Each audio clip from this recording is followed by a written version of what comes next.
babuzaako yonna yemusinzira okulaba. So twatuuse dda ba planned journalists, the only accredited journalists, okubeerawo ng'abajulizi olunaku olwaleero nga mutabani wa Pastor Kayanja Robert Junior atwala mwana munne. So tuli ku kyaki nga bwe ntera obbagamba nti nze omulimu gwange gwa kujja ne mbabuulira embeera eriwo.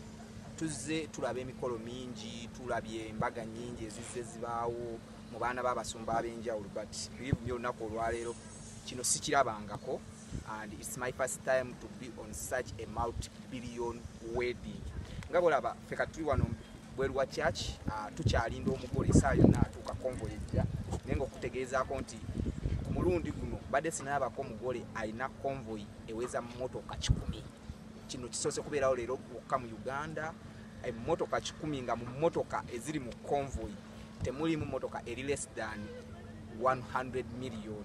Kikulaga nti ebiseera ebisinga twetaaga tujjeko ku mikolo bwe giti tube nga tulaba ku bintu ebyenjawulo, tufune idea naddala erimu abantu abagala okukola emikolo, abaana abategeka emikolo, abakola diko wenjawulo. Kuba kati kutundira diko ali mu kifo kino n'engeri gye bayita it's a simple wedding naye nga everything is very expensive.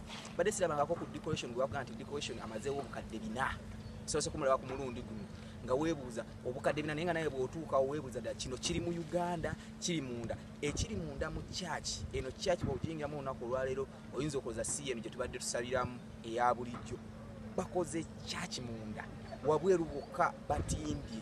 So buli kimu kyamaanyi. Tugenda kuvaano tugendagendako mu photoshoot, Serena Kigo, okubeera nga twongera okubalaga ebifaananyi birina kubeera bitya eby'emikolo, si bifaananyi bwe tuva wate tugenda ku reception era egenda kubeera ku Serena. So kati olunaku olwaleero tuli mu masala, ate kasonda nga zijeyo esaati empya ng'eno mala tuba tugenda kunyumirwa bunyumizi okuba pate, kubanga tuba nnyonnyola embaga. Abantu abasinga ebiseera ebisinga bakola embaga nga baagala okulaga.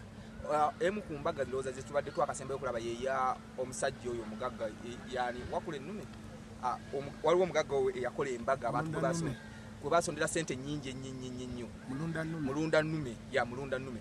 Naye ndowooza eno embaga y'olwaleero erimu eza mulunda nnume nga 4. Kati so bw'oba wali otendereza nga wali okyawaanawaana embaga ya mulunda nnume nti yali y'amaanyi nnyo, ate today's wedding y'amaanyi nnyo. Olaba nvaayo n'enjogerera, sitera kubeerabeera ku mikolo, naye guno bangambye nti maka oyogera nnyo olumu nga ebintu tomaze kukola research, naye kijja ng'obeereko ku mukolo guno olabe research ow'enjawulo jengo oyogera ku mbaga nga okimanyi. So abagenyi bonna abayitiddwa kuliko ba minisita, tulinako president w'e Kenya, tulinako ba ambassador ab'enjawulo, tulinako first lady. So kati lunaku olwaleero nagenda kubeerako mu kifo kyekimu ne first lady nga tuli ku mbaga y'emu nga tunyumirwa. So omukolo bwe gutyo guli ebintu by'amaanyi, buli kimu kya kabi, decoration wa maanyi, reception ya maanyi, ba ushers ba maanyi. So buli kimu kiri simanyi na bwe nyinza kinyoya, just kyolina okukola kimu kyokka kubeerawo nga olindirira bulindizi kye tugenda okuba nga tukikweza. Ndowooza era abagenyi ab'enjawulo bazungu, abazunguza eno yemu ku mbaga gye twakasooka okulabako abazungu bamulamu nga bazungu, kati kiraba obwana bw'abantu.